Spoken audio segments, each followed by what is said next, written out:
Praise లో దేవుని నామమునకు మహిమ కలుగును గాక. మహాగణుడైన యేసయ్య నామము పేరిట మీ అందరికీ వందనాలు తెలియజేస్తూ ఉన్నా. ప్రార్థన. జీవాధిపతి కృపాసత్య సంపూర్ణడానికి స్తోత్ర. ఈ ఉదయకాల సమయమందు ప్రభువా, నీ వాక్యము ద్వారా మమ్మల్ని దర్శించండి. వినుటకు గ్రహించుటకు పరిపూర్ణమైన మనస్సును దయచేయమని యేసయ్య నామమున అడుగుచున్నాము తండ్రి. ఆమేన్. వాక్యంలోనికి వెళ్దాం. సామెతల గ్రంథం 6వ అధ్యాయం 11వ వచనాన్ని చదువుదాం. అందుచేత దోపిడిగాడు వచ్చినట్లు దారిద్ర్యము నీ యొద్దకు వచ్చును, ఆయుధదారుడు వచ్చినట్లు లేమి నీ యొద్దకు వచ్చును. అందుచేత దోపిడిగాడు వచ్చినట్లుగా దరిద్రత అనేది నీ యొద్దకు వచ్చును, ఆయుధదారుడు వచ్చినట్లుగా నీ కుటుంబంలో అక్కడ రాయబడిన మాట లేమి అనేది కొరత అనేది వస్తుంది అంటూ ఉన్నాడు. దోపిడిదాడు వచ్చినట్లుగా దరిద్రత వచ్చింది. ఎవరు గూర్చి ఈ మాట వ్రాయబడుతుందంటే ఆ పై వచనాలు మనం చదివినప్పుడు ఒక సోమరు గుచ్చి ఈ మాట వచనం చెప్పబడుతుంది. దరిద్రత ఏ రీతిగా వస్తుంది అంటే, లేమి ఏ రీతిగా వస్తుంది అంటే, కష్టాలు శ్రమలు దుఃఖాలు ఏ రీతిగా వస్తాయి అంటే, నీలో నాలో ఉన్నటువంటి సోమర్తనం అనగా భక్తిహీనత అంటారు.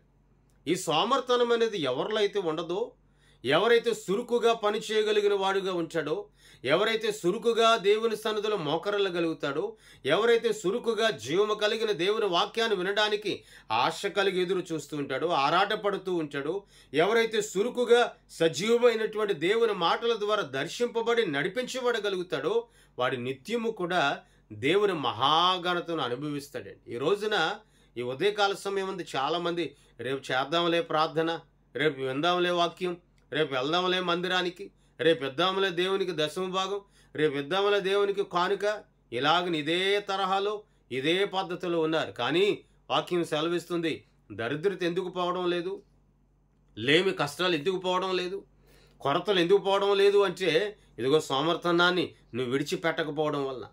లోక సంబంధమైన వాటిలో ఈ సోమర్థనం ఉండదు కదా. లోక సంబంధమైన వాటిలో నువ్వు అడుగుపెట్టుటలో కానీ, ప్రవేశించుటలో కానీ, లోక సంబంధమైన వాటిలో నడిపించబడుటలో కానీ, ఎక్కడికైనా వెళ్ళే విషయంలో కానీ నీలోనికి సోమర్థనం రాదు.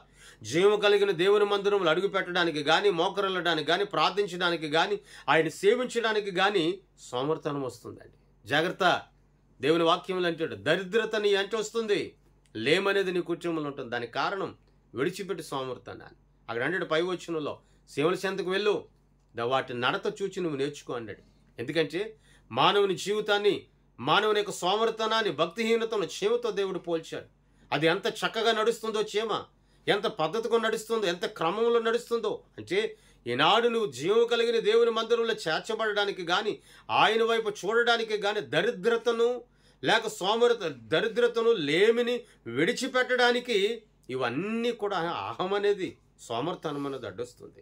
జాగ్రత్త. వింటూ ఉన్నావు, చెవులు మందమైపోకుండా చూస్తూ ఉన్నావు, కన్నులు అనేవి, నేత్రములు అనేవి గ్రుడ్డుతనం, గ్రుడ్డు పాపమని గ్రుడ్డుతనం చేత నింపబడకుండా వాటన్నిటిని విడిచిపెడితే జీవము కలిగిన దేవుని ద్వారా నువ్వు దర్శింపబడతావు. అక్కడ అంచాడు కదా, దరిద్రత కాదు కదా, లేమి కాదు కదా, ఇవేమీ నీ దగ్గరకు రాకుండా ఉండాలి అంటే నువ్వు దేవుని వైపు చూడు, భక్తిలో భయభక్తులు కలిగి నడిపించబడు. నీవు నేను నమ్మిన జీవం కలిగిన దేవుడు తగిన దినాన సమయాన నిన్ను హెచ్చిస్తాడు. ఈ మాట నీ జీవితంలో నీరు కట్టి ఫలించును గాక. ప్రార్థన. ప్రియ పరలోకపు తండ్రి, నీకు స్తోత్రాలు.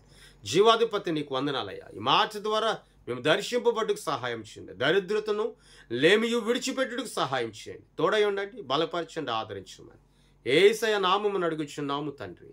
ఆమేన్. దేవుని కృప మీ అందరికీ సదాకాలము తోడయుండి నడిపించును గాక. ఆమేన్.